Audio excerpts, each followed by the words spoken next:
Jean-Claude Mailly, bonsoir. Bonsoir. Force ouvrière vient d'organiser un meeting, un grand meeting national à Paris. Plusieurs milliers de militants FO étaient présents.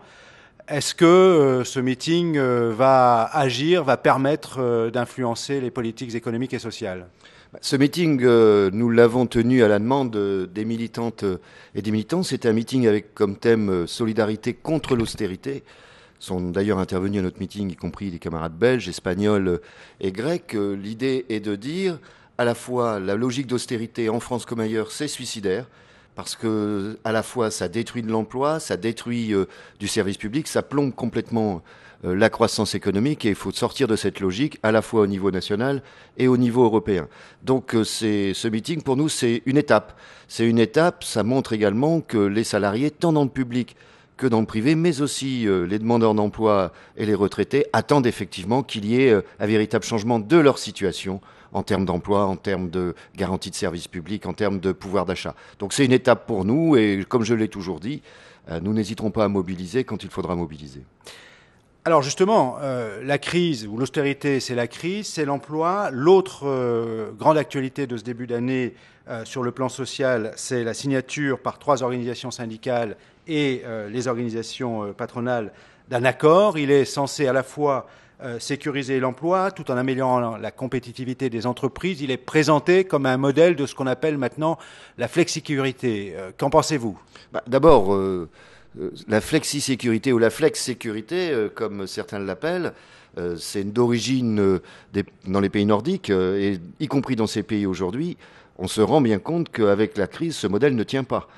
Il faut bien prendre conscience que le taux d'emploi, par exemple, dans un pays comme le Danemark, entre 15 et 59 ans, il a baissé malgré ces systèmes-là. Et il consacre beaucoup plus d'argent à l'indemnisation et à la formation que dans notre pays.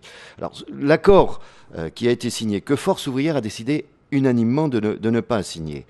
Pourquoi nous ne l'avons pas signé ? Parce qu'il est très déséquilibré. C'est un accord qui fait la part belle à la flexibilité et qui, sur les droits dits nouveaux pour les salariés, à la fois ces droits sont renvoyés pour certains à beaucoup plus tard. Si je prends la complémentaire santé, c'est dans 4 ans.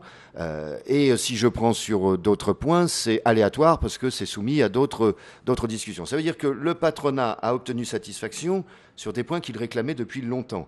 Sur les procédures de licenciement, avec des délais beaucoup plus courts, une homologation par l'administration qui risque d'être très ambiguë, au moins dans la méthode.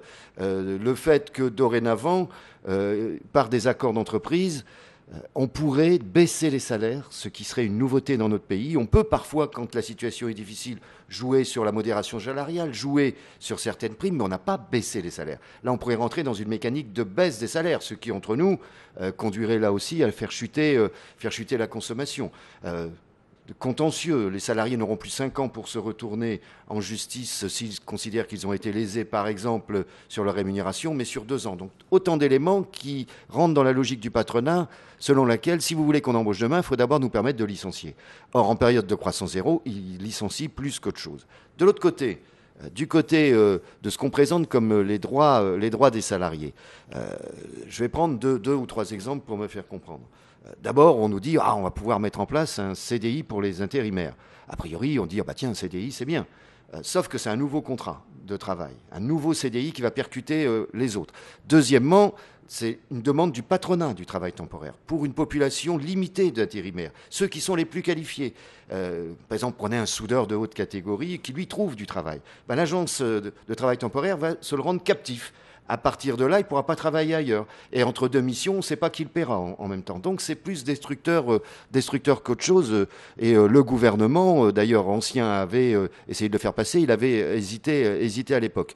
Et on est sur d'autres points, sur des logiques qui sont des logiques qui vont conduire à fragiliser les droits des salariés plus qu'autre chose. Si je prends sur un exemple qui est celui de la complémentaire santé, moi je dis demain avec cet accord, tous les salariés ne seront pas couverts par une complémentaire santé. On fait rentrer les compagnies d'assurance dans le jeu. C'était une exigence du patronat des assurances. Donc ça veut dire qu'on va casser des mécanismes de solidarité en matière de protection sociale complémentaire et que demain, tous les salariés ne seront pas couverts, contrairement à ce que dit l'accord, par la complémentaire santé. Ce qui signifie que nous allons intervenir auprès des parlementaires pour faire changer les choses. Merci Jean-Claude Mailly. Beaucoup de travail encore pour le syndicat Force ouvrière. Merci.